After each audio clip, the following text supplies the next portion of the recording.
Hello, hello, hello, my friends. How are you?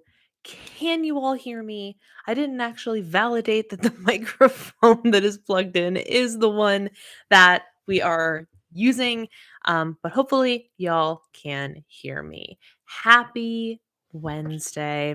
I almost said Tuesday because for whatever reason, regardless of how long it's been, in my brain, live stream day is always Tuesday. So here we are.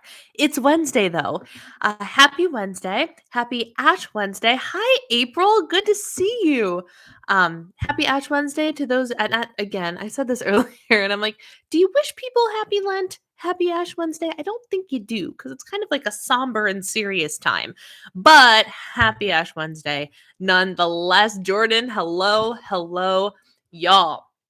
I have stuff to talk about, and I hope you came with stuff to talk about as well, because I am starting a new series. I think, yes, we're going to commit to it for at least this month, for sure. 110%. So, welcome to Desserts with the Diva. Amberly gets full credit for this idea. And hello, Kim. And I am going to take it and I am going to run with it because y'all know that my philosophy is eating dessert every day. I eat dessert every single day. Good. I'm glad you came with dessert. I did too, which is what's going to make this interesting because I feel like I have to have dessert if it's dessert with the diva. So I came with my own dessert. So first, let me kind of chat through the whole definition of this thing. As you can tell, and of course, I don't actually see my title anymore. Hello, Alyssa. Glad to see you're here. Alyssa already ate her dessert. And yes, if you came with dessert like I did, please tell me in the chat what you're having for dessert because I would love to know. Rosie, hello, good evening. How are you today? So I titled this the Healthy Dessert Mukbang, but I looked it up and I looked it up because have you ever heard of these mukbang things? They are a trend on YouTube and it usually involves people ingesting mass quantities of food on camera. And I was like, I don't I don't think I can play on that term because that's not what I'm going to be doing. So I decided to look it up. First of all, and I'm pulling up the thing, it is pronounced, even though it looks like mukbang, it's pronounced mukbang. Mukbang is how it's pronounced. And it translates to eating broadcast. That is what it means. So it doesn't actually mean something, consuming mass quantities of food. It just means eating broadcast. You are broadcasting while you are consuming some sort of food, and people have taken it to crazy extremes. Well, I am here to take it to a much less extreme. There is no extreme here. And we are doing Desserts with the Diva, which means, hello, Amberly, the person who came up with the name for this live stream. Bessie, hello, hello, hello, my friends. It is so good to see you all.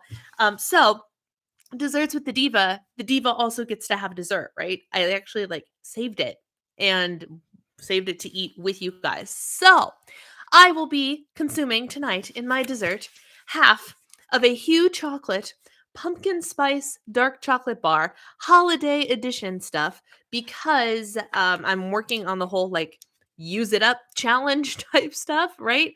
And the holiday stuff is what I have left. Now, let's be honest. Am I going to order these holiday seasons flavors again? No. I like the Hue chocolate a lot. I do not like this.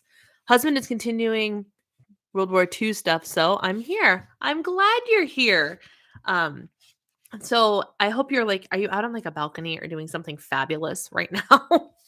While you're sitting here listening to me talk about my old pumpkin spice bars. Later, I'm having a Kodiak cake bowl with 2 tablespoons of frosting. Fantastic. Oh my gosh, I want the details on that. That's awesome. Kodiak cake bowl. So Kodiak cakes like the pancake mix? Is that what you're having? Or am I thinking of is that right? Or am I thinking of something else? I don't know. Um Also, shout out to those of you that hit the thumbs up button. Thank you for that. I can see how many people have done it. I'm eating chocolate from Valentine's Day. Yours is fresher than mine. So I have this bar that I'm trying to use up. I don't know why I ordered the pumpkin spice one. They're not bad, but they're not like pumpkin spice, I don't think belongs with chocolate. And I knew this. I had this opinion before I decided to order these bars, and I ordered them anyway because I'm a sucker. So it's not my favorite, but it's not awful. So I'm going to eat my half of a bar, and then I have 2 chicks that are not quite ready yet. They're a little bit tougher, but they're still too soft. They've had a hole in the packaging for like a week and a half, 2 weeks now, and they are not soft enough yet. They're just not, or hard enough rather. Call me crazy, I like stale peeps. I love them. I much rather, my husband opened one package. He's like, well, I want to have one package fresh. So I ate a fresh one and it was like delicious and melt in your mouthy and everything. But I'm like, but I like the stale ones better. I like to chew my peeps. I like to chew them. So these aren't ready yet, but I wanted to have them. I had 90 calories that I had to make up. So I'm a little bit over on carbs today, but I'm still within my calories. So there's that. So the whole desserts with the Diva thing, here is what I'm thinking. I'm thinking that because of, and I don't know how many of you saw the live stream that I posted yesterday called I Have a Serious Question for You or something along those lines. It was a discussion of me diving into my YouTube analytics and basically being like, why is my channel so stagnant? What do I need to change? Dear community, what do you want? That's basically the premise of the live stream from yesterday. And in that, I learned 2 things. One is people love vlogs. People love vlogs. And so what did I do today? I vlogged an extra day this week. Not like with a purpose of like what I'm eating to lose weight. Just come with me today. Oh no, the dog is barking. Come with me today. Live Ash Wednesday with me. And that's what the vlog was. That's what the vlog is. And so yes, I have purple peeps, pink peeps, and blue peeps. And the dog is barking, and my husband's all the way in the basement, and I'm all the way up here behind a closed door, and nobody can stop her. Awesome. Um, I'm watching this at Surfers Waikiki from the balcony. Definitely got the better part of the deal, even though my husband thinks he did. Look, you let him think that he did because thank you, Cake. Thank you, Jordan. Oh, that's so sweet of you. You let him think he had the better end of the deal because we all know that you got the better end of that deal, but you got to let him think that he's won, right? Um, I have chocolate in my freezer from last Easter. Oh my gosh. I realized one of my favorite things to eat at Easter time is something that I could get them if I order them online, but next time I swing by Chicago, I should go. I love the Fannie Mae chocolates, vanilla buttercreams. And they make them in like big old eggs during Easter time. I grew up having Fannie Mae chocolate, and I don't know how to like tactfully do any of the eating or anything. Still the monthly live, right? Well, see, here's the thing. Everybody last night was kind of trying to hint at, you know what might be a great idea? Bringing back the weekly live. What do we think of that? Now, here's the thing. Thank you, Lissa. Ice cream. This is so appropriate. So here's the thing. How does one have a mukbang and like tactfully eat on camera, especially when you're the only person? I don't think there is a way to tactfully do that. So you will have to forgive my less than graceful manner when it comes to eating food because I've never eaten food on camera before intentionally, but we are here for our dessert. I've got my, in case you're wondering, the serving of this bar is half of the chocolate bar, which is why there are only 4 squares here. So I forgot what I was saying. Oh, so in the discussion that we were having, I was like, what if, and this was discussed in the live chat, what if we do the weekly live streams again? What if I revive, like 2021, I took the year off of the weekly live streams and I missed the community that the weekly live streams had. How would you guys feel if I brought back the You guys are amazing. Oh my gosh, the super chats are crazy tonight.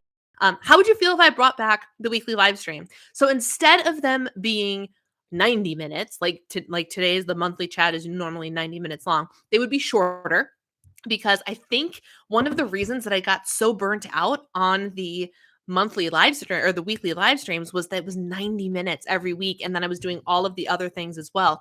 And I am I'm ready, willing, and able to do all of the other things. I've got the weekly weigh-in happening every Friday again, and I have so many ideas in my mind for content. I have 2 videos that are ready to go. I filmed an extra one today. I have like 4 videos on deck. Like I'm cranking things out. Lent is going to be all about discipline and prioritizing creating instead of consuming, and on day 1, I got to tell you I'm doing a pretty decent job, all things considered.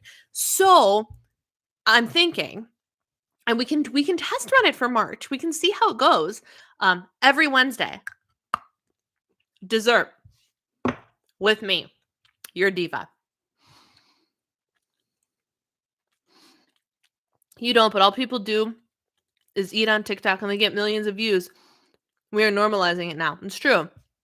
Is there a topic for tonight's live? There are multiple topics for tonight's live, including anything that you guys bring up. What's great about our get-togethers is it is an opportunity for us to chat. It is an opportunity for us to connect and for you to ask any questions or bring up any topics that you guys would like to see.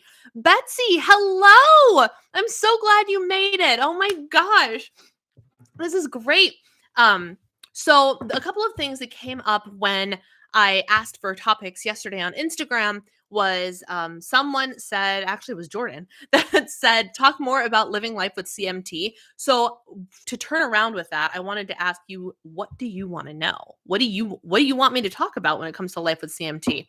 Somebody asked me about building self-confidence, and someone else asked me about my fat loss progress and how I feel like it's going. So those are the 3 topics that I know are on the table for the evening, but we can talk about whatever the heck you want, guys. Whatever. Oh, there's plastic on that chocolate. That ain't going to taste good.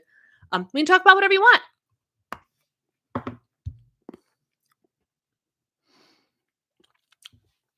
All right, y'all. Kim's got her recipe.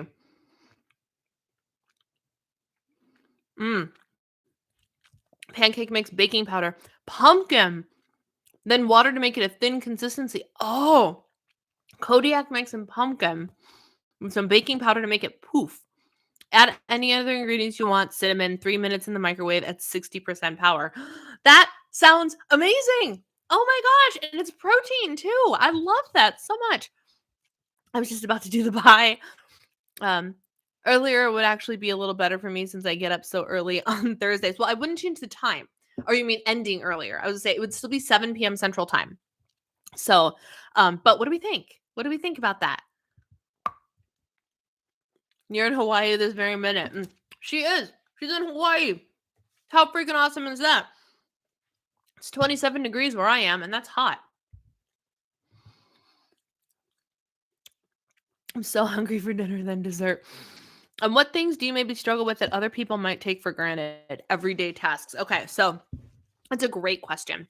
And it's interesting because a lot of people don't think about it. And there's actually an Instagram post that somebody else posted today, that someone else who has CMT, that actually really kind of resonated with me. And this is what it said. It's able-bodied person saying, "You're so lucky." And the person with the disability going, what? You're so lucky. Sometimes this is the response I get when I talk about the supports I have. It's usually around the supports of having a cleaner and a lawnmower, or that I have someone come in and cook and tidy for me. And whilst I'm grateful to have the access and funding for this support, because without it, there would be a lot of problems for me, I still feel a little triggered when I hear this. You are so lucky, because it is often through the lens of an able-bodied person, and they are coming from the perspective of you don't have to cook or clean.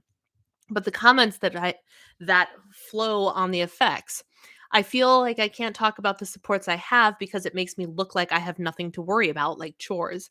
I feel like I have to really lean into my disability so I feel like I truly deserve the supports. I'm fearful of doing the things I like and enjoy because how dare I have time for that when others have to do their housekeeping and chores themselves and are often time poor. But those same people probably wouldn't feel lucky having to wear leg braces and unable to wear dainty, pretty shoes. They wouldn't feel lucky not being able to wash, brush, dress, or style their children's hair. Legitimately something I was concerned about before we decided we weren't having children. Um, they wouldn't feel lucky not being able to write with a pen anymore. I feel that others just see things from their perspective. They would love someone to do their cleaning, and that's okay. I just need to remember to stay in my own lane and stay focused on my own experience. I just need to own my self worth and not let myself second guess myself around what I need in order to live my life. And then she asks, call to action. I'd love to hear your thoughts. And I that resonated with me, even though I still do a lot of those things because there's a lot of things that a lot of people, especially people who see me on YouTube, like I'm a full time YouTuber and I'm a nutrition coach. Like, and at the end of the day, I don't have to work. We live solely off of my husband's income, and it's really cool and what a blessing and whatever. But also, it's really hard for me to be in the workforce. um, the stuff that I am trained to do is musical theater, which is awesome and fun, but it's also ridiculously hard for me to get a role in musical theater because of my disability, right? So I was teaching for a while, but like truly, what am I qualified to do? Retail? Do you know how exhausting being on your feet doing retail is? Especially when you have a disease like mine? It's crazy. So, well, yes, I'm very lucky. I'm very blessed. We live off my husband's income. It's also kind of a necessity for me. And it allows me to do what I need to do to make the most of my time, my energy, my resources, things like that. So that kind of just gave me it like I relate to a lot of what she said. We're we're considering we're in the ballpark. Sorry, I keep thinking that I have chocolate on my face. This is it's making me really nervous to eat on camera. Um But so like things like that. But like let's talk about the everyday things that I struggle with. Um I can't lift my arms up over my head, y'all. So reaching for things, very, very not easy. And holding things up, absolutely impossible. The most practical everyday example of things that are a struggle for me that are not a struggle for able-bodied human beings. Do you know why I hate winter so much? I have to put on a winter jacket. I have to put on a winter jacket. Do you have any idea? Think about it for a second. Imagine your big, puffy winter jacket, right? The one that keeps you nice and warm in 0-degree weather. How much more difficult is it for you to move in your big, puffy winter jacket? Because my guess is it's a minor inconvenience to have to go out in your big puffy winter jacket, right? It is exhausting for me to go out in my big puffy winter jacket. Exhausting. And it doesn't matter how high end or how loose or whatever the jacket is, the extra bulk that it puts on me is so difficult for me to deal with that when I go out, I'm freaking exhausted. Exhausted. Um but yeah, they're not quite ready yet. They're still too soft. I want taffy peeps. That's what I want. Taffy peeps. Um And so that's one like really practical example. Like we all wear winter jackets, right? I like it's not that I just don't like wearing a jacket. I can't stand wearing a jacket because it's harder for me to move. And it always has been. Have you seen A Christmas Story? The classic movie A Christmas Story, You'll Shoot Your Eye Out. There's a scene in there where Randy, the little brother, is so like bulked up with his winter gear that first he complains that he can't put his arms down, but then he gets knocked over and he's stuck. Like that's kind of how I feel and have always felt in the winter from something as simple as wearing a winter jacket, you know? So that is something I struggle with. I also struggle with with stabilized energy. I've been so energized all day today. I've been feeling good, everything, and then out of nowhere. I think it was after I stopped what I was doing and I cleaned the kitchen for a little bit because I had to take off the YouTuber hat and put on the housewife hat. And I'm like, "Oh, I really gotta, like, empty the dishwasher, put the other dishes away," things like that. And I just felt like all of the energy drained out of my body. No rhyme or reason. Other days that doesn't bother me at all, but today, that's the thing that did it, and then I had to muster up the energy to continue doing what I was doing, including be here, you know?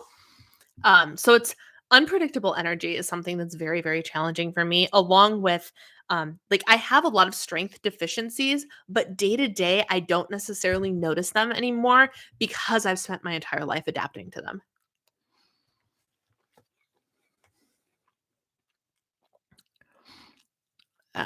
Calories compared to points or bites. What do you want to know about that, Bessie? Because I've talked about that time and time again. So what do you have a specific question regarding calories compared to points and bites? I'm on Oahu right now. We got here yesterday from Maui. In 3 days, we go to the Big Island, Kona. Oh, they got good coffee in Kona.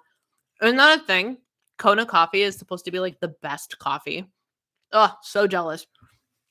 That'd be fine for me too. Earlier, 30 minutes less. Yeah. So that's kind of what I'm thinking. I'm thinking for desserts with the Diva, what if we do every Wednesday? At least let's trial run it in March. Every Wednesday, 7 to 8 p.m. Or 7 to 7:45, something like that.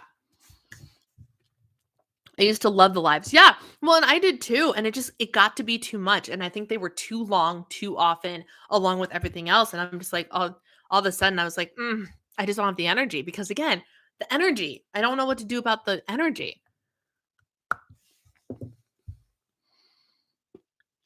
Oh man, this hits home. I have a birth defect on my left hand. When I hurt my right thumb a couple weeks ago, I was able to hire people to do the things I needed to do. My sister-in-law said you are lucky and all I wanted to do is scream. Yeah. Yeah. And like I consider like lucky is definitely not a word I would use. I'm very, very blessed that at some point, like my husband and I discussed that, like if his schedule starts to change or he has to go back into the office and things like that, different circumstances, he actually looked at me and he's like, "We're gonna have to get you a cleaner because if I end up busier than I already am, I'm not gonna want to help on the weekends." And he does a great job. Does a great job of helping me. He cleans the kitchen after I cook, and he does all of, like, the heavy scrubbing and everything like that, which is great, but if he ends up busier or in some sort of different schedule or situation and that he's not gonna be available to help me anymore, he's like, "We might just need to get you a cleaner." And it's a nice to have. It's awesome, but also I would feel terrible not being able to maintain the house in a way that's up to even my own standard, just because I don't have the physical capability to do it. So, lucky is not the word. Blessed to be able to afford the support, absolutely, but lucky, no. Making a living off of working retail is really impossible for everyone. Yeah, but it's exhausting. I did retail for years. Years, y'all. Exhausting. But I got a lot of steps. I can't bring chocolate to this anymore. I just feel like it's too weird for me to eat. I can eat the marshmallows though. My husband had to wash my hair and put on my makeup and put my hair up because without my right hand functioning, there was no way. He did your makeup for you. I love that. So my husband once I have gained the strength in my arms enough to kind of sort of reasonably do my hair. Thanks to that, and I think it was Kim who suggested the burly bands, hair ties. Those have literally been life-changing for me, which has been awesome. So I can put my hair up in a ponytail now as long as it doesn't get too long. If it gets too long, I can't seem to manipulate it the right way. But back when we lived in North Carolina, we went to an 80s themed party and I was like, "Oh, what am I supposed to do?" And I can't style my hair up. I can curl it. I can kind of half braid it in like pigtails, but I can't do much with it because I can't keep my arms over my head. So I wanted to wear a side ponytail. And so my husband figured out like and he's never done a ponytail in his life. Like, he's a dude. He hasn't had a reason to. And he put my hair up in the most ridiculous side 80s ponytail that you've ever seen. It's the only time he's really had to do something like that for me. But he did it. Recently, when you were talking about asking someone for help reaching the cottage cheese, I realized how much I take for granted that I climb the shelves in the store to reach things. I can't that's a great example. Thank you for reminding me. I can't tell you how often I can't get something from the grocery store because I can't reach it. It happens frequently. They have moved my husband's favorite frozen meals to the top shelf of the freezer thing, and if there is no one around for me to ask, or if I'm having a weak day, I can't reach them. I can't reach them. So there are things that I literally will come home from the grocery store and be like, "Well, I couldn't reach this and I couldn't reach this, so I don't have them." And like, it sucks. It's one of those things that, like, and again, it happens to me so frequently I don't even think about it as a deficiency or a struggle, but like, literally that's just the daily struggle with something like this. There are times I cannot reach things at the grocery store that I need on my grocery list. I couldn't hold drinking glasses without a handle. I have a really hard time with that too. I'm very particular about the drinkware that I use. I can hold this, but you'll often see, if you pay attention, oftentimes I will manipulate a bottle with two hands because it's too heavy for one, right? But I'm big on mugs. I don't like glasses that I don't use like regular drinking glasses because they tend to be really heavy, right? Things like that. I'm up and down the same 5 pounds in calorie command. I'm used to accountability workshops. No workshops with calorie command.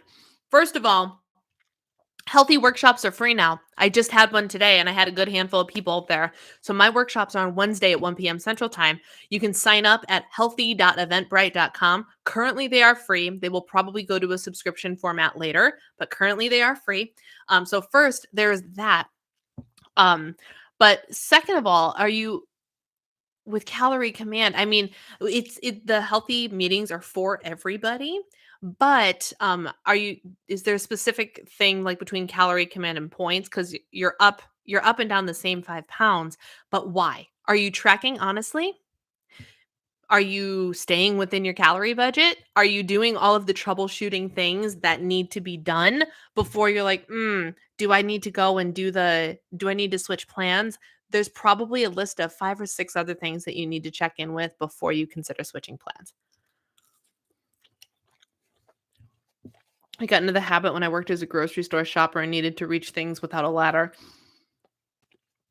If you've seen that episode of Friends where Ross does Rachel's makeup, it was a very interesting experience, but I had live school Zoom, so it had to work. Oh, I love that. That is love. That is love right there, because I know my husband would do the same thing for me if I needed him to. If I needed him to do my makeup for me, he'd totally do it. It wouldn't be good, though. I'd love to get a cleaner once or twice a month, but mostly so I don't have to second guess myself as a blind woman. Exactly. Exactly. It's a nice to have, but some able-bodied people that have that opportunity don't realize that like it can be game changing for people with a disability. Healthy as virtual meetings now. Yep. I'd scale the shelf without a second thought. That could be a great IG post or video. You're right. You're right. You've also, Bessie, I don't know what your yes is to. Are you tracking honestly, like the junk and the bites, the licks, the tastes? All of it is in your tracker, and all of it is in your tracker accurately. Are you weighing your food instead of measuring your food with like measuring cups and spoons? Are you eating balanced macros, or are most of your foods carbohydrates? You also made me appreciate the simple things, like how nice a big handle is on a coffee mug. I love a big handled coffee mug, y'all. I love it. All right. I'm done eating for now. I want to finish my food because I usually finish eating at 7:30, but I also don't want to keep chewing on chocolate. So, yeah. So, great question, Jordan. Great question. That actually ended up bringing up a great topic. So thank you for that. The next topic. Keep rolling with any questions and topics and things you want to want me to answer. I'm literally an open book. I don't shy away from mostly anything. And if it wasn't for my husband's desire for censorship, I probably wouldn't shy away from any topic whatsoever. Um, I've told you this before, but you're part of the reason I love push day and lift, because that day I lift and because you can. Yeah, exactly. I can't do the tricep stuff. And my husband still discovers things. He's like, "Why don't you try to do this?" And he's like, "Oh, triceps." Right. You can't do that. So, like, he's trying to help me figure out ways to do things, and we're talking about, like, I've been having back problems, and he's like, "Oh, you just need to do this move," and he gets on the floor, and he goes up into, like, a plank position, and I'm like, "Babe, how do you propose that I do that?" And he actually came up with a solution, because I can plank on my elbows, so I went to the first stair of our landing and did that, and it kinda made up for the height difference, which was super helpful. Um, but yeah, so it was a good topic. Good topic. Next topic. How is my fat loss phase going? I want to talk about one thing in particular, because I do have the weekly weigh-in that happens on Fridays. And but do you guys remember back when I started this whole like cycle, when I very first started paying attention to where I was in my cycle for the sake of weight loss, because of James Smith and how he talked about, instead of comparing your weight week to week, you should compare your week month to month based on where you are in your cycle. Do you guys remember this at all? And so my husband, the Excel genius, actually ended up making a weight versus your cycle tracking thing for me in Excel. And it's literally just a column that has what day you are on your cycle. And he has it labeled 1 through 31 in case my cycle runs long, and then the months across the top. And so, like, the first day of my period on the first month, I fill in day 1, month 1, right? And so it dawned on me like a couple of weeks ago that, like, oh my gosh, I can use this again. So I deleted all of the previous information from 2020 and I started it again for 2022. And I'm finally at a point where I'm starting to fill in the second month. So I have like day 3 of my cycle, day 4, day 5, and because I have daily weigh-ins, I have all of this information and the change from month 1 to month 2 based on the day of my cycle. And just today was day 11 of my cycle. And compared to last month's day 11 of my cycle, I am down 3.1 pounds, which is awesome. It's freaking awesome. And especially since my weight has been fluctuating up and down, carbs and fewer carbs and high carb days, low carb days, where I am in my cycle, all of that causes my weight to fluctuate, right?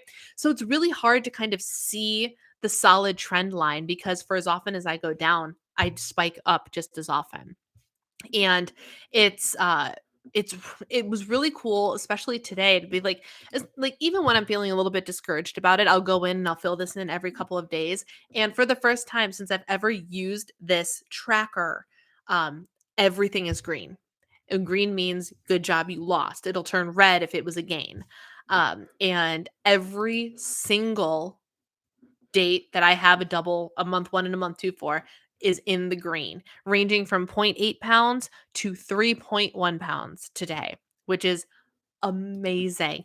And it also is it's just interesting to also keep in mind my fluctuations as I'm going back, cuz like this day last month was a high day for me, and this month was a lower day for me, which is super super cool.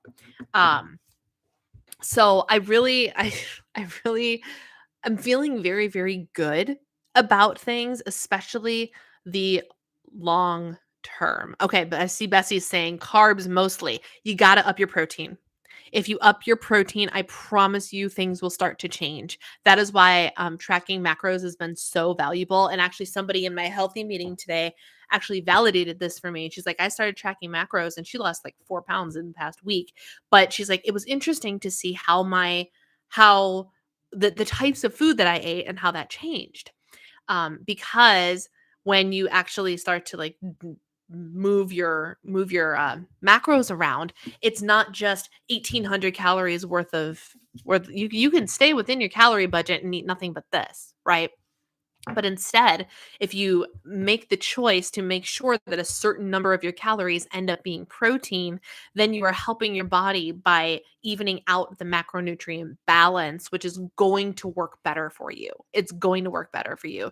So if you are somebody who's eating mostly carbohydrates, then and you're going, why do I keep gaining and losing and gaining again? That would be something worth looking into. For every gram of carbohydrate that you eat, you retain 3 to 4 grams of water for every single one. So, which is not something that should deter you from your carbohydrates. Carbs are necessary. They are your energy, your body's primary energy source. They are a necessary thing. However, it is important that you keep your macros balanced because that's where you're going to get the best results. That's where you're going to get the best blood sugar balance, all of those things.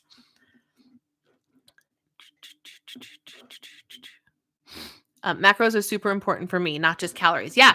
And it's one of those things like I've kind of toyed with macros for quite some time now, right? Like I've always been done like dirty macros where it's like you track your calories and you track your protein just to make sure you're getting a protein goal, which is fine, which is great. And if that's the only thing in terms of macros that you want to do, that's fine. But I really think truly that there is power in making sure that you are getting enough protein because what you're doing when you are getting enough protein is you are taking away from your opportunities to eat a whole bunch of refined sugars and all of that. And I'm not saying that sugar is bad. Sugar inherently is not bad, my friends. It's not. Don't try and tell me it is because it's not. White rice converts into the same thing that sugar does. It's the same. It's a carbohydrate.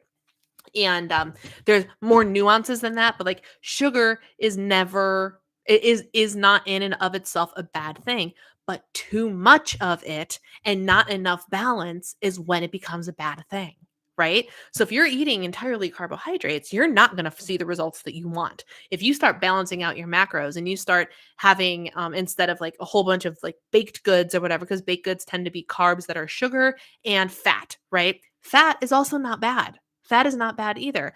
But if you start to remove a couple of those things and put a solid amount of protein, we're talking like zero 0.6 to zero 0.8 grams of protein per pound of body weight, y'all. Lots of protein. Um, Lots of protein. And so think of all of those calories that you've been eating and you take away a huge chunk of them to put them towards this specific macronutrient, right? And then you take away some of the fat and be like, let me focus on avocado, olive oil, healthier fats. Avocado oil is also a great one. Good grass-fed butter. Focus your fats on specific things instead of just what they are included in. Now, granted, I'm an excellent example of that right now, but like I had more fat than carbs left today. So I picked this over a different kind of chocolate that I had because this had more fat in it. This is equal parts fat and carbohydrates because it is coconut or coconut. What is in this? What is in you? Coconut sugar, cocoa butter. That's what it is. Cocoa butter. It's like all the organic stuff, but still heavy hitters on the fat.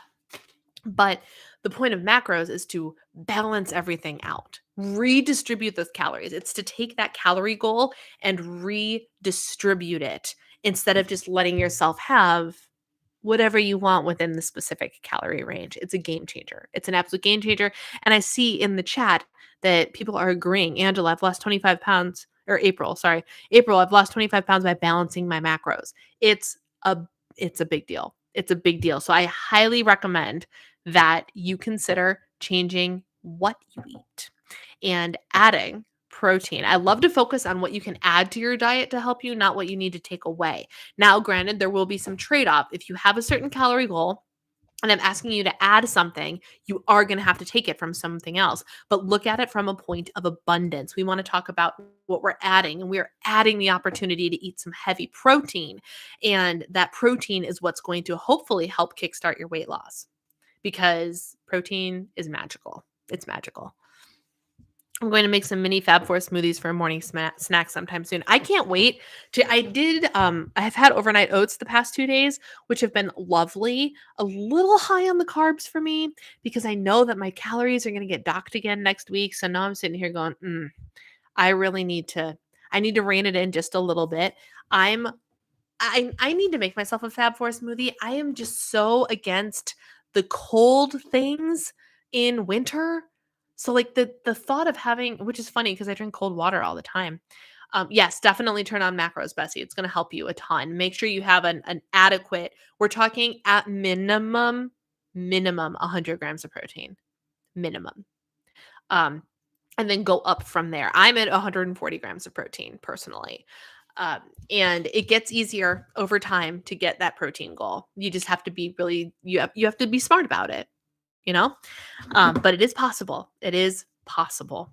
So need more of a balance. Yeah. And that's where the problem lies. That's probably why your weight is stalling out, why your weight keeps fluctuating and all of that. You need to implement a more you need to dictate what quality of food goes into your body and not just the calories of what goes into your body. That's what it is. So try that for a couple of weeks and really give it like the good old college try. Like make an effort to put protein into your diet and see what happens. But I'm looking to I want to do Fab Four smoothies because they're so easy and they're so good and they're so nutritious. And it's still so cold. It's still so cold. Kind of got burned out on the smoothies, but I think doing a little snack size one in my squeeze pouches would be great. Yeah, no, that's a great way to do it. It really, really is. So um what else? What else would you guys like to talk about? I want to talk briefly. I did say that I had something to say on the whole self-confidence building thing. I heard something yesterday that was so profound in terms of self-confidence. And I mean, who doesn't want more self-confidence, right? I'm sure there are people out there that are like, no, check, I've got it. But like a lot of us really could use an extra confidence boost in one realm or another, right? And when you stop and you think about the confident individual that you want to be, what do you picture? What is she or he doing? What does she or he do? How do they conduct their lives? Things like that. Picture that person, that confident version of you for a minute, right? And in this thing that I was listening to, which was geared towards a specific type of confidence, um, it applies to all of the confidences. And it was this, and this will sound vaguely familiar to you. People think that confidence comes first. Confidence does not come first. Action comes first, confidence comes after. When they said that, I was like, hold the phone. Hold the phone. Because I preach that all the time. What do I preach that about, y'all? Motivation, right? But that is my motivation. We all think that motivation comes first, then we take the action because we're feeling motivated, and then we see the progress. That is the cycle we think it's supposed to be. But in reality, we take the action first, we see the progress, and the progress is what continues to keep us motivated, right? Right. So the same thing happens with confidence. And I don't know why I never thought of it before. It's funny because, like, you know things, but you really just need someone else to tell you sometimes. And when I heard this, I was like, it's literally the same as my motivation cycle. You have to take the actions that a confident person, a confident version of you would take. And then as you do the things that currently make you uncomfortable, the things that kind of make you a little bit wary, as you take those steps, you will step into the confidence that you are looking for. But you have to take the action first. You don't get confidence first and then you get to go do the things. You have to do the things and then you get the confidence. And I was like, oh, mind blown. That's absolutely true. So whether it is you're looking for confidence or motivation, they both stem from the same thing, which is action. Action is the thing that gets you what you want: motivation, confidence, results, right? And so I just thought that was super interesting, super profound, and like, duh, why haven't I thought of that before?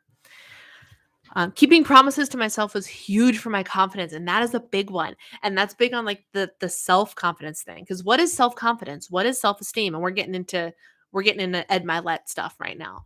What is confidence and self esteem? Self esteem is your own ability to trust yourself. And the way that you learn to trust yourself is by making promises to yourself and then keeping those promises. And that is literally what I am working on this month. Sneaky peek for y'all. my power sheets are here because my Patreon members got their goals video today. And my priority written up here in the corner, it says follow through. Follow through is my priority because I am not great. Historically, I have not been great at follow through. I changed my words very, very intentionally because I noticed that and I talked about this on a live stream. I noticed that I still very much identify as a person who can't, who doesn't, who is not disciplined enough to. And I'm trying really hard to change that narrative by actively in real time. I was about to say it again and I changed it. Historically, I have been somebody who's bad at follow through. My focus, my focal point for Lent, and I love using Lent because it just kind of dives into my desire to be spiritually disciplined towards God. And so I can hook into that desire to help me with the disciplines that I am trying to accomplish. And so today has been an incredibly productive and enlightening day. And I started the day the way I needed to. I started it in, my Bible study and everything, which is super interesting. And I just realized I forgot to film a thing about Lent that for the vlog that I was filming today. Shoot. Do you guys want to hear the explanation of Lent that was in my Bible study this morning? Because I thought it was a really great explanation of Lent to just kind of be like, here, for those of you that are like, what's Lent? Here. This is kind of the definition of Lent, and it was super helpful, and it was just nice to see it. So if you guys are interested in hearing that, I will bust out my Bible study for you. It's behind my computer. But like every day this week, I have started in the Word of God, in my Bible, doing devotionals, prayer, and journaling. And I've said it a couple times everywhere. I feel like I have my head on straight. And the result was all day today, I have been like a brainstorming machine and an inspired and motivated machine. I've edited videos, I've uploaded something, I've live streamed, I've done so many different things. I've had very valuable conversations with people. And it's just the first day of Lent. And I'm like, and even though I have to unmute the stories because Instagram is a jerk, I have not intentional. I clicked on Jordan. Jordan was here. I clicked on Jordan's story once and I caught myself immediately and I closed it. I was like, whoop, I didn't mean to do that. Once. And I have not watched stories except for Sharon Says So, which I said like she's my exception. She's where I get my news from. I have not watched stories at all today. And I deleted TikTok. And when you're looking for that little thing to like putz with and you all of a sudden don't have it anymore, that what I started doing as I'm watching reels and stuff. And like I was talking to Jordan about reels and Instagram engagement and stuff today.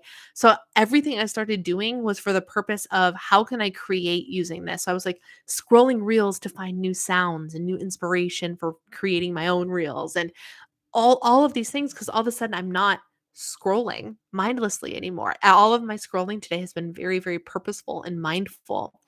And it's been making a huge difference. And it's just the first day, y'all. It's just the first day. So for me, follow through, which you could translate to keeping the promises to yourself. That is my big primary focus, not just for the month of March, but for the duration of this 40-day period. And my goal, my dream, my hope is that all of the disciplines that I hang on to and I start to use during this Lenten season, I don't stop after Easter. This is not just Easter's the finish line and you've done it. Congratulations. You can go back to what you were doing before. That is not what I want this to be. It's not like giving up chocolate or coffee or anything. Like this, I want to start to cultivate a habit that continues permanently. And keeping those promises to myself will also, even though the follow through thing is totally geared towards I want to find Instagram growth and I want YouTube channel growth and all of these things, the self-confidence it's going to come from, it's also going to be major because all of a sudden I'm proving to myself that I can do the things that I've been meaning to do this entire time. Right? Don't wait for motivation. Action first. Then with action comes success. Then motivation happens. Yes. I nearly interrupted a personal training session at the gym on Monday to give the motivation doesn't exist lecture. Motivation is a myth, y'all. It's a myth. And I see it all the time. Every time I'm answering questions and doing all these things. How do you stay motivated? And every single time I have to tell people that motivation is not worth it's not worth it. It's not a thing. I mean, it is a thing, but the way we've gone about it has always been so wrong. And while it does help, and which is why I love to get things that artificially um kickstart my motivation, like a Monday is always extra motivating to me. First day of the month, always extra motivating to me. Things like that. Um that adds some artificial motivation for me to keep on going, right? My Monday weigh-ins are have a little bit more weight to them, no pun intended, than my the rest of the week weigh-ins because and my coach says that too. Monday's my check-in day, so it's like my official day, and that's when my clients also get their check-in. So Monday's like our official day. And but for I when I was getting my check-in, my coach is like, "Oh, you didn't put your weigh in yet." Like she's Marco Poloing me and I'm like, "Oh shoot." And I go in and I put it in the updates for her in real time because she likes to see the Monday weigh-in just to see the full picture of how my body's responding after high carb days and all of those things. So like all of these artificial methods of motivation are great to get you started, but it's super important that we understand that the discipline and the follow through and the keeping of the promises are the thing that's actually going to get you there, not the motivation. And for confidence, you're not going to get confident first and then go do the things. You have to do the things, get uncomfortable, take little baby steps to do the things and build that confidence. But you're not going to build if you don't do anything. Building confidence is an action. Build is an action. It is not something you just wait for. You have to do the building in order to gain the confidence that you are looking for. I cut back on social media and I set my day off alarm 30 minutes earlier. I added Bible reading first thing in the morning and I'm still finishing up at the gym when I want to. Excellent. I'm brainstorming ideas for if when I allow TikTok back, like maybe allowing myself a certain block of time on my day off or allowing myself 30 minutes but only on the treadmill. Yeah, I mean, it's only been day 1, but I've missed TikTok, but I have not missed like, I don't even feel like I'm missing something from mindlessly scrolling. I don't. Where I normally would have well, I mean, I normally mindlessly scroll all the time, but again, like when I was sitting at dinner or whatever, I was intentionally looking at stuff on Instagram and like going back and unmuting stories and like making active mindful choices. And during the normal time that I would just be mindlessly scrolling and really get sucked in is when I'm on the floor with Gracie so she can eat. And today, you know what I did? I grabbed my iPad, and this is going to sound like it was a waste of time, but I promise it wasn't. I started to play a game. I play, you guys are going to think this is silly, but I play the game. Oh gosh, what's it called? It's on my phone too. I was a sucker for a targeted ad that I've seen, or not even targeted ad, just an ad that I've seen for a game over and over and over again. And I finally, it's called Zen Match. And it's this game where like it's kind of like Mahjong, but not quite and I'm obsessed with this game. I love it. And it is a great way like it's a great way for me to kind of zone out, but also the higher up in the levels you get, you really got to think and you really got to use your brain and your strategy and your planning. Um and so it's like it's a mind game instead of just mindlessly scrolling and consuming other people's content. I'm at least engaging my brain. So I did that for the 20 minutes that I was stuck on the floor while I threw the ball for my dog twice so she could eat her food. Um, dumb, dumb. Don't recommend.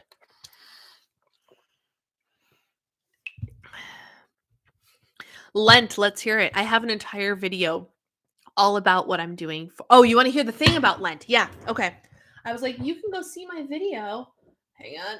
Oh, this is another part about those whole arms don't work thing. All right. Here we go. So this is my Bible study. It is called 40 Days with Jesus. And the intro to it I don't know. I just really like the way they explained it. Maybe I'm the only one, but here's what it said. For the observation of Lent, the Christian church started the season of Lent as a way to prepare one's heart for Easter. Originally, Lent began on a Sunday and lasted until Maundy Thursday, the Thursday before Easter. So it was exactly 40 days in length. However, since Sundays were Sabbath days and considered days of rest, Lent was eventually extended so that there were a total of 40 days devoted to fasting that excluded those days of rest, and that is how 40 Days with Jesus is designed. If used in conjunction with Lent, it begins on Ash Wednesday and finishes on Easter Sunday. In addition to the length of Lent changing, the structure has also varied through the years. In the past, the 40 days of Lent involved prayer and fasting from a particular food. The idea behind this fasting is to reflect the 40 days of fasting Jesus did in the wilderness before beginning his ministry. In our current day and age, what people choose to give up during Lent is their own choice. Some give up a type of food, while others give up tangible items or a form of technology. The choice to give something up reflects a desire to make a form of sacrifice. Like sacrificing a type of food, we give up something that we often rely on so we can rely wholeheartedly on the Lord. When we feel pulled towards what we have given up, we are reminded to depend on the Lord above all things. We must not see whatever sacrifice we make during Lent as the means to earn salvation with God. Rather, sacrifices during Lent are a response to the salvation we have received through Christ. As we sacrifice something of our own, we are reminded of the sacrifice Jesus made for our sake. Even if you do not choose to give something up, Lent is still a special time of personal reflection. I just I love the way that they explained it. And even though I've done Lent every year since I can remember, like it was just nice to hear it said a different way or just hear it explained, you know? Um I haven't been on in about a week. For me, the one time I really miss it is when I'm doing my warm-up walk. Hardest thing for me is when a toddler has a screen time at work. He watches a show and I usually scroll on my phone next to him. I've had to give that up. So what can you do instead, Lissa? That's the thing. Like, can you bring your e-reader and instead of mindlessly scrolling, can you read 2 pages of a book or something like that? I think I said this yesterday, but realizing that I can uninstall Instagram and reinstall it super easy when I want it was huge for me. There was nothing to click on when I reached for my phone. Yeah. And I definitely had you in my brain today as I was like, what do I am I gonna delete it? What am I gonna do? But I wanna see how I do. I wanna see how I do. I deleted TikTok. I screenshotted my screen name and I screenshotted the email address because I didn't remember either of those things. Like if you ask me what my screen name is for TikTok, I could not tell you. I could not tell you. Um, so I could log back in and I made sure that I had everything squared away so I could log back in and not lose another TikTok account. But I deleted it because I'm like, I can always get it back. And like worst case scenario, I can start over if I really need it. Or I can decide that I just don't need it anymore, you know? Because a lot of the people here, true story, there's a handful of people. I found one of the couples that I follow on TikTok on Instagram today and they share their TikToks on Instagram. And like this is not to be a like have a loophole, but it makes me go, did I even need TikTok to begin with? Probably not. I downloaded it because everybody else was doing it and then I don't create on it. I don't gain a following from it. All I do on it is waste time. That's all I do on it. So maybe I don't even need TikTok back anymore. But I'm going to see how I do with with just not because like in 3 minutes I'm done on Instagram, so I can't open Instagram the rest of the night tonight, which is fine. We'll see how I do, and if I'm starting to really struggle, I will delete it in the evening. Um, it's funny. My people who are into the four tendencies will chuckle at this. So yesterday, as I was having that whole saga of, excuse me, muting stories and having it trash my engagement and all of that. And so then I was complaining later. I'm like, now I have to unmute everything and I have to figure, like, what do I do about the stories? Do I just not worry about it? Blah, blah, blah. So my coach, my coach DMs me because she watches all my stories and all the things. Like we're friends. And she DMs me and she's like, or like, oh gosh, what? Oh no, I can't open Instagram. She said something, she's like, or you could just not look at your stories. Like have the self-discipline to not look at your stories. And I'm like, you don't know what it's like to be an obliger. Bet you can't guess what my coach is because it's certainly not an obliger. And it's funny because I just reread the four tendencies And one of the things with upholders, which is what she is, she's an upholder, which means she responds well to outward expectations and internal expectations. Lucky her. Lakin, Plan with Lakin, is also an upholder. So they can basically accomplish anything they set their minds to. Um, and so it said in the book that like upholders often don't understand and get frustrated when other people when other people can't meet the expectations that are set upon them. Like it does not compute in their brain that there's something out there that you want, but you can't just go out there and get it. And it was funny because it was clear as day in the conversation I had with her last night. And she was just like, why don't you just not click on the Instagram stories? Like, have the self discipline to achieve the thing that you want. And I was like, oh, yes, but I'm like, I hear you. And I wish that it was that easy, but there's a reason I pay you to be my coach. Like it's it's interesting. Um but yeah, I feel like no one knows what it's like to be a rebel unless they are a rebel. Yes, and now I know 3 rebels. 2 of them are clients of mine. So I'm relearning working with a rebel. That's why I picked up the book The 4 Tendencies again because I'm like I really need to refresh on how to work with rebels, and what makes them tick and what makes it not work. So that's the whole reason I picked up the book. And then a friend of mine, Lindsay, who you see pop on here every once in a while, she is also a rebel. And in our conversation today, multiple times she said just the way she said something, I was like, wow, spoken like the true rebel that you are. Like it was like, I really wanted to go ahead and sorry, Lindsay, I'm throwing you under the bus. I know you'll watch this eventually. But she was like, I was really good at taking all of my vitamins and supplements until I decided that my goal was to take my vitamins and supplements. Then all of a sudden I didn't do it anymore. I was like, textbook rebel. Textbook rebel. Oh my gosh. That's great. It's the rarest one and it's hard. It is hard. I can't even imagine being a rebel. But in trying to work with the rebel, it's definitely a different mindset. I am a pro at obligers because I am an obliger. I understand. I understand what it's like to be obligers. And many clients of mine are obligers because people who hire coaches need accountability. And so it's easy for me. It's easier for me to work with obligers. I can't imagine I will ever have an upholder as a client. I would love for somebody to prove me wrong, but wouldn't it be nice if I had an upholder as a client? I wouldn't have to do any work because they would just do what I told them without a question and just it would be great. But the rebels and the question like and it's interesting because I have questioners. I have everybody except an upholder that I'm aware of. I might have upholders. I have a couple of people that I do not talk to except for check-in day, and they stick to their guns. They do what they're supposed to do. They fill in their checkers on times. Their pictures and their measurements are always up to date. Like maybe they're upholders. I need to message them and make them take that quiz because now I'm wondering if I actually do have upholders because there's and it's so interesting because if these people that I'm thinking of are upholders, I have everybody. I have at least one of everybody. And it is baffling to me and it is so cool for me to see because I'm so into the 4 tendencies, it is so cool to see that the 4 tendencies is legit. And the way that I approach things with the questioner is different than the way I approach things with the rebels, which is different than the way I approach things with the obligers. It's a different approach for each type of person. And when I'm doing the approaches the right way, it works.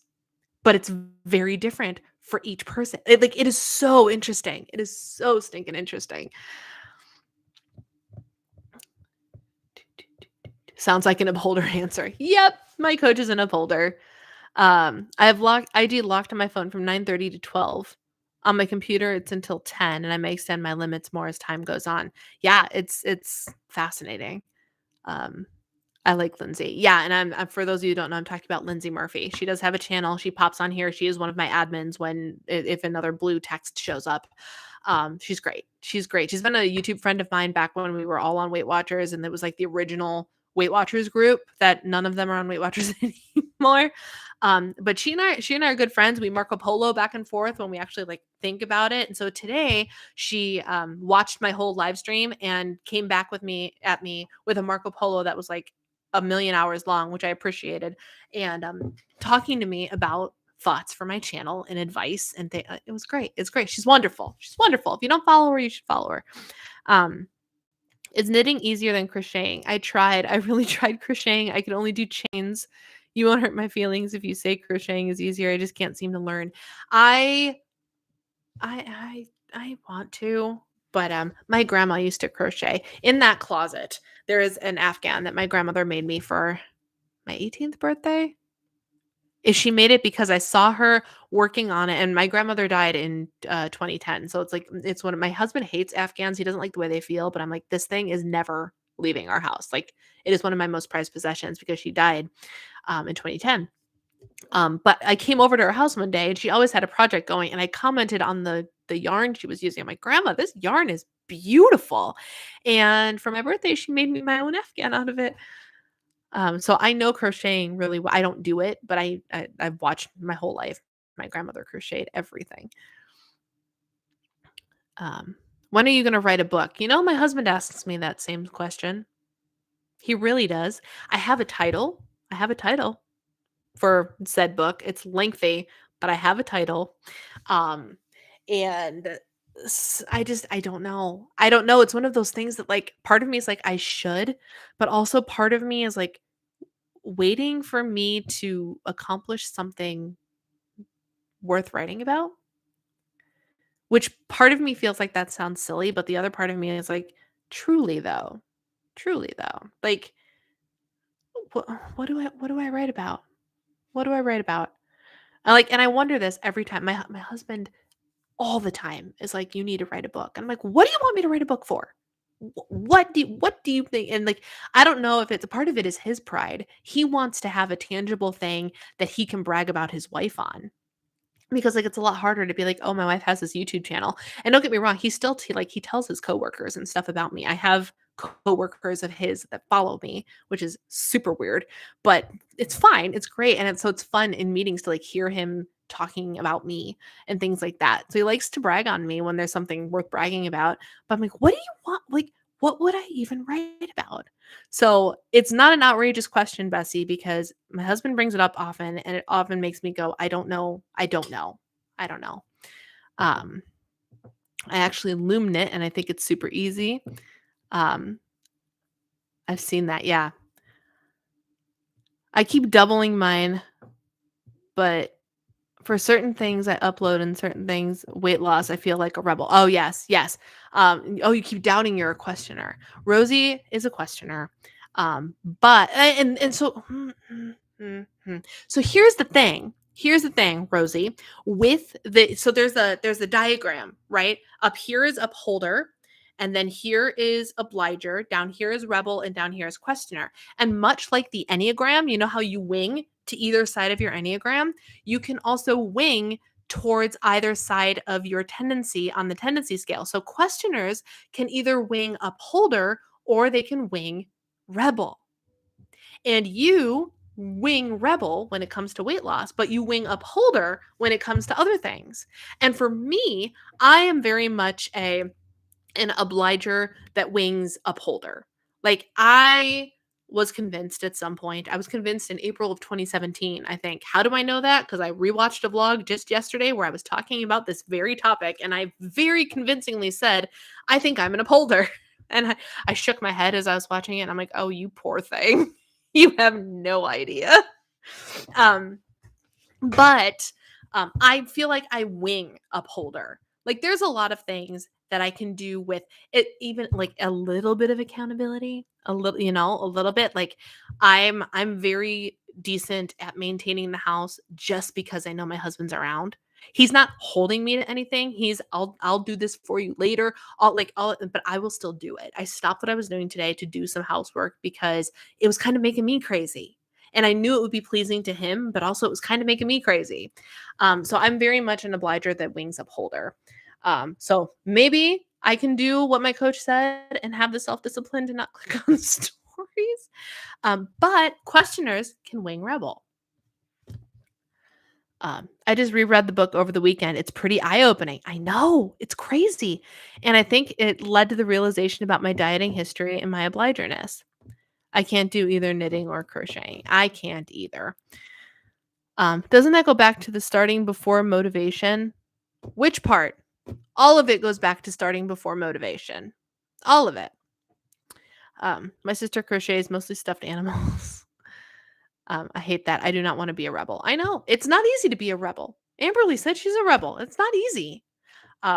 Nobody wants to be a rebel. I don't want to be an obliger. I don't. I don't want to be an obliger. I would love to be an upholder and just be able to do every single thing that I put my mind to without question. You writing your book. Oh yeah. No, it does. It does. And it's not that I'm not motivated to do it. It's that I have legit imposter syndrome about it. Like, what do I have that's worth writing about? Like, yes, I have this disability, and yet, like, there's fun stories every once in a while, but like, and like my story is pretty crazy if you think about it. But because I've lived my story and I haven't ended in anything that feels extreme, like I'm not famous, I didn't get to Broadway, I'm not some crazy bodybuilding uh physique competitor. That's what I was, like I don't feel like I have this big thing that makes me go, I should tell the story of how I went from not being able to move to being on Broadway or this or that or the other thing. Is it kind of crazy that I'm a nutrition coach? I feel like it is. I feel like it's kind of crazy. And like, is it kind of crazy that I have a YouTube channel? Less crazy, especially in this day and age. So like, there's that, but like, it's just one of those things that's like, what it's imposter syndrome. That's what it is. It's not that I'm not motivated. It's that I truly don't feel like I have an end worth. I don't have a final chapter that feels like it's worth writing the book for yet. Call it imposter syndrome, call it ridiculous, call it an excuse, whatever it is. But I just don't feel like there's that thing, that big romantic ending, you know. Even though I have the romantic ending, my husband's amazing, but you know what I mean. You know what I mean. Um, so that's really again, call it an excuse, but that's really where I'm at. I'm just like, what is the story that I want to tell? Because I can tell stories of throughout my life and everything, but I haven't figured out how, like, the idea hasn't hit me yet for how to storyboard the whole thing and like what the ultimate, like, this is how we're doing it. And again, I have the title. I have the title of the book in my head. And it's kind of a joke, but also it's kind of totally legit. And I'm not going to say it. I don't want to say it out in public because I know that there are lurkers that watch, and I just don't want to. I don't want to put it out there. But if you want to know what it is, send me a DM, because the people in this chat, I will happily tell what the title of the book is. And it might be ridiculous. I remember the night that I came up with it. It was Thanksgiving 2018, I think. And we were at a church party every Thanksgiving. This couple has or this family has the worship team and the church group over for pie night. And I vividly remember sitting at the dining room table with my husband, with this young girl who I used to teach in choir back at the Lutheran church, and the head of the music department at the church at the time. And we were just sitting there talking. And Eric brought up me writing a book. And I was tossing things around and I came up with the title, and everyone at the table was like, yes, that is absolutely the title for your book. I vividly remember where I was when we came up with it. And it's been sitting here in the back of my head for 3 years now, almost 4 years in November. So 3 years. I haven't done anything with it yet, but it's there. Being a rebel sucks. I'm also training myself to lean the other directions. There is development possibilities between the types if you figure out how to work with how you are wired. Yes. And then you said, I won't ever lean upholder, I don't think, but I can lean questioner and obliger. Exactly. Exactly. And that's you. So you can lean to the two next to you. So like, I won't ever be a questioner. I won't ever be a questioner. Now, that doesn't mean that I can't question things, but it means that, like, my inherent wiring, I'm much more likely to either go upholder for my tendency or to rebel. as my tendency. And it doesn't mean I don't ask decent questions, but it's not like my husband is a questioner. And sometimes him being a questioner drives me bonkers. And I'm certain it probably at times drives his coworkers bonkers too. But what was really valuable in rereading the book again is it reminded me like it's not a personality flaw. It's just that people, like how my coach does not understand how I don't have the self-discipline to just do something. Um, People who aren't questioners don't understand the motivation behind the questioner's questioning. And they don't understand what they need to feel like they can succeed. Only questioners understand that. So like that pull, like my husband has of being a questioner, I won't ever have that. I know I won't ever have that. So Amberly, you will likely probably not ever have the pull to be an upholder. But that doesn't mean you can't have some characteristics of budding upholder, but that will never be the primary place that you lean. You are much more likely to be a successful obliger than you are an upholder, I'm guessing. Um, the reason I hired a coach is because I'm hoping to go towards obliger. And you do. You do really well with some of that. And you helped me to kind of start to figure out how I need to be able to assist rebels better. But also I can tell in the work we've done together that you're actively trying to combat the rebellion you with an obligerness. And like I can tell that fight is there. I can, and that's a good thing. um your journey to gain muscle and be a child-free homemaker. Yeah, I don't know, man. Maybe it's something worth discussing down the line too. I don't know. I just feel like all of these books and all of the books that I read for people have like this incredible thing. But then again, I also have a book on my bookshelf that's of somebody who has CMT that's just telling about her life. And like she's done cool things, but like not any cooler than I have.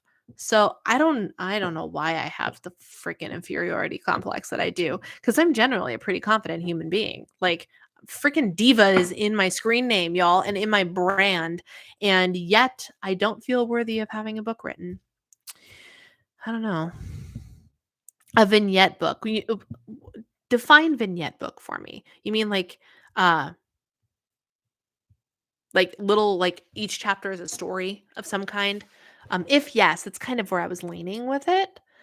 Um I had to pack my own lunch for school from the time I was in elementary school. In middle school, I learned that eating lunch was no longer mandatory, so naturally I stopped eating lunch. Also, rebels like Slytherin get a bad name. There are good things in every type. Absolutely. Absolutely, there are good things in every type.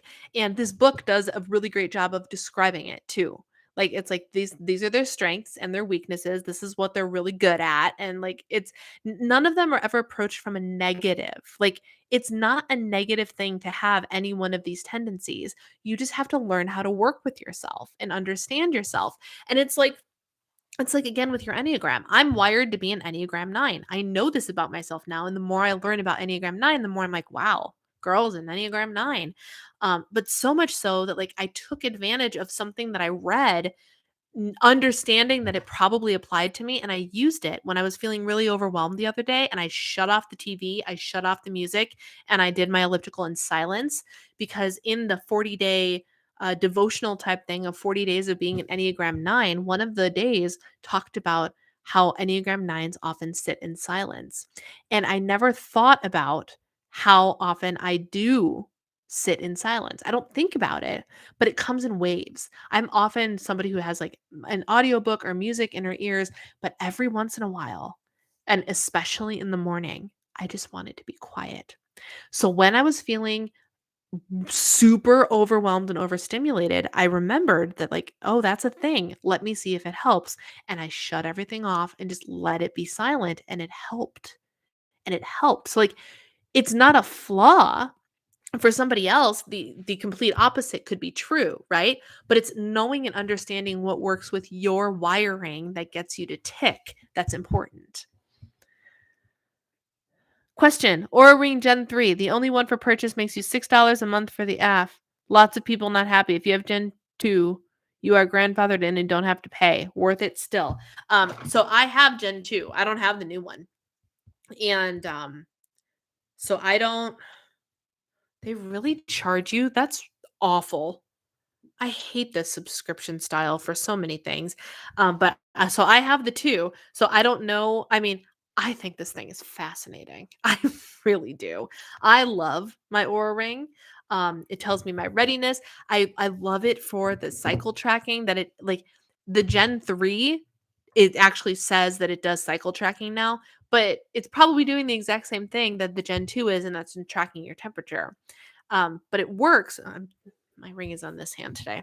I'm like, why does this not feel right? My wedding bands are on today. Um, but like so here's the thing. I really love it.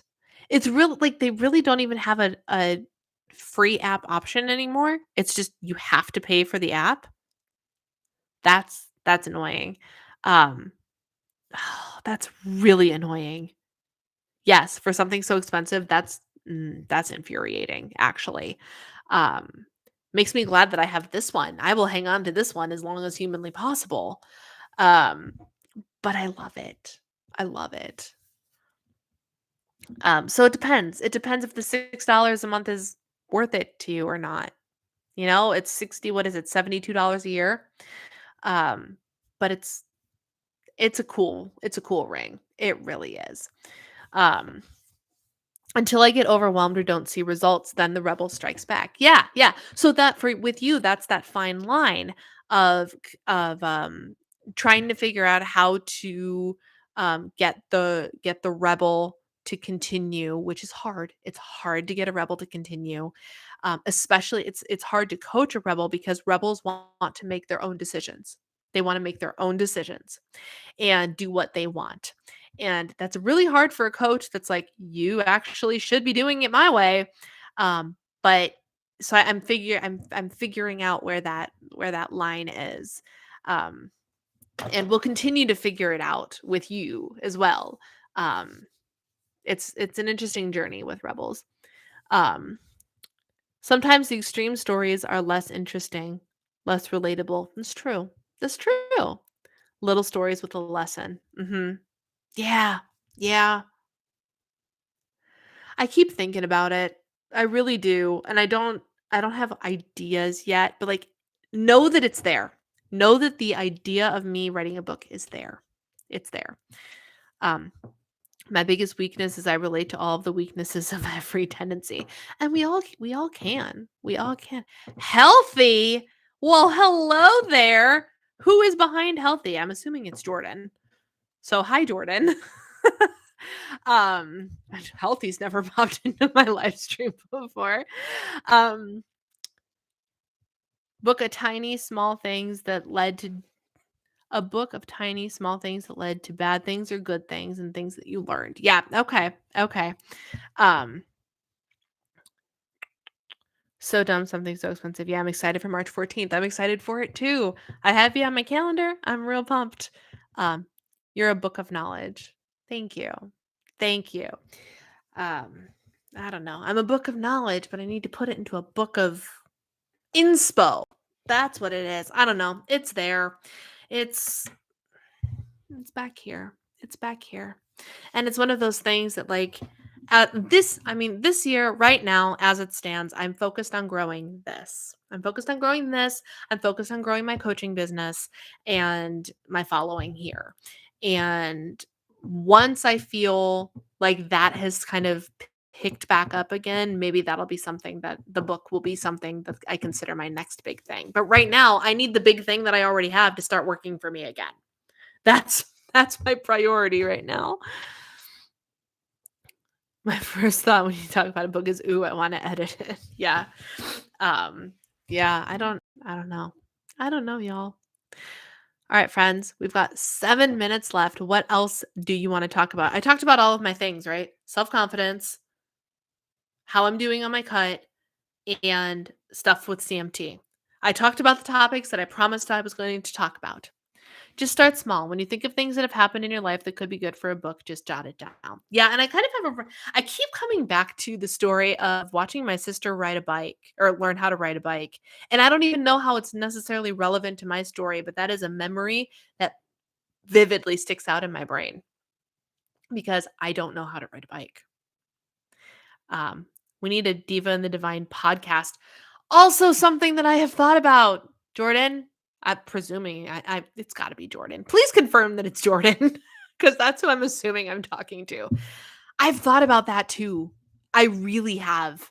That's another thing that I'm just like, I don't know what to, how would a podcast be different from my YouTube content? And would people listen to it?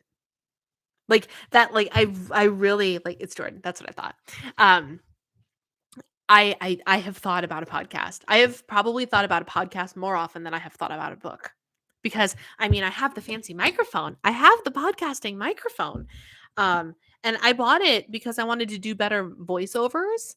But I bought it with also like maybe down the road I will start a podcast because this makes me sound really good. Um, that's not why I'm going to start why I want to start a podcast, but like and so that's another thing that's like but first I need to focus on this, right? I don't know, y'all. I don't know. This is the whole like brainstorming thing where like all of a sudden I go from feeling like all of the ideas to really quickly feeling very overwhelmed because I want to do them all. I want to do them all. And this is how the cycle of my brain works. I want to do so I wake up in the morning or on a Monday or whatever, and I have these awesome conversations with all of these ideas. And I have a list of like 20 different videos and a couple different series and changes I should make and things I should consider. And then there's this, I would love to write a book, and then I should start a podcast. And then, oh, I still need to clean the house and like be a legitimate homemaker and all of these. And then all of it starts to swirl around at once. And then I get so overwhelmed that I just want to shut it all off. This is regularly the cycle that happens with me. Regularly. And you guys probably turn these into audio format.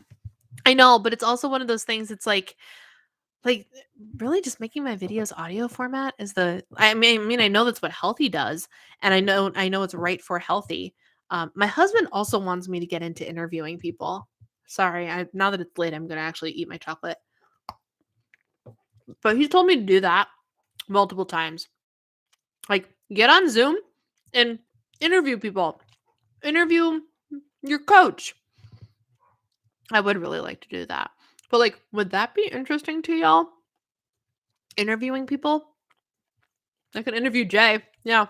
I could do you. You'd talk.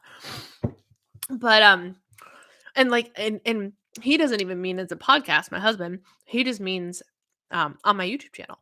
Just interview people, bring in other experts. So it would basically be podcast but virtual video. Oh yes, interviewing people, amazing idea. Okay. Interesting. With guests virtually. Y'all. That's what I would do. I mean, do you consider my coach to be an expert? She's an expert in some things, but also she's also a former. My coach is Mindy. For those of you that don't know, Mindy Lewis Lifestyle, formerly The Power of Doing WW. Good night, Jordan. Thanks for popping in. She's my coach. For those of you who don't know, she is a woman that I have admired for years on the Weight Watchers platform. Right? She and I were both Weight Watchers people. We've been following each other for a long time, and she has always been just so inspiring to me because she's an upholder who has her stuff together, right? She can do it's another reason that Lakin inspires me because Lakin gets it done. And it's just I know. And I brought it up to her last time I started coaching with her. And I was like, because she sits there and goes, like she's considered doing a YouTube channel, but it kind of makes her nervous. And I'm like, well, I could always have you on mine. Because that would go really well for me. She has a bigger following on Instagram than I do. I would love to hear how someone who isn't rich is making it in the world and is trying to do things that I want to do and failing sometimes. I mean, other than me. Because That's me trying to do things in the world and failing sometimes. Failing most of the time, let's be honest here. As I relive all of my current weights, going back to my old videos, y'all, don't get me wrong. I'm very much working on like the body confidence and accepting my body for where I'm at now and that this is a whole brand new journey that I'm on right now. But I go back to vlogs from like 2 years ago and I can just see from here up the slight difference in my face and in my weight. And I'm like, remember when you thought that you still needed to lose weight at that weight? What is wrong with you? What was So I definitely qualify under that and failing sometimes and feeling like it too. But that's exactly why I like listening to you because you're real. When people bring in experts, it doesn't hit the same for me. I agree. I agree. And that's why I like I keep asking, and I'm in another mood to be like, I need new YouTube people to follow because I'm just not feeling a lot of what's on my feed right now. And not that I'm spending all that much time on YouTube anyway. When I do spend time in front of a screen, it's usually with Netflix or something just to completely like get out of reality. But I'm like, I miss a lot of the vloggers that I used to watch have changed, had babies, done all of those things that like it's a little bit less relatable for me now. Good night, April. Thank you for coming. Um, and because of that, I don't watch them as often. And I'm like, I need new people. I need new people to watch. Because I like watching relatable people. I get that. I get that. And I'm glad that you think that I am one of those relatable people. That is what I strive to be. Because I'm nothing extraordinary, I'm not famous. I'm not rich. I'm just me and sharing my life with y'all. Um, but yeah. Yeah. All right, my friends. So it is 8:30. Thank you for hanging in there. Here is the plan. Next Wednesday. Next Wednesday. So I love Leakin and I'm a patron of hers. But when she switched to being only her business instead of 8 to 5 and just doing this on the side, I don't like it as much. Interesting. Interesting. Um, that's really interesting to me. But I've also heard that from other people that like once and it's such a hard thing because on the one hand, you want to support them. Like I celebrated her so hard when she left her job because like that's the dream, right? And like that's literally what I'm working towards. I want to be able to bring in a what feels like legitimate income. I want to be able to bring in a chunk of income as if I was going out and doing a 9 to 5, doing the stuff I do online. Now, granted, a large portion of my income is now coaching, which is not the same as YouTubing, right? But so I get that. I get wanting to make this your full time thing, which is awesome. But I've also heard that like the shift of making that the shift into what was once relatable is less relatable now. Also has an impact, and it's being on the content creator side of that. That's hard because all of a sudden, excuse me, I'm sitting there going, well, what if like am I gonna end up less relatable the bigger I get? But also I'm sitting here going, I'm already I already don't have the 9 to 5. And I'm what I'm sharing with you is literally what I do.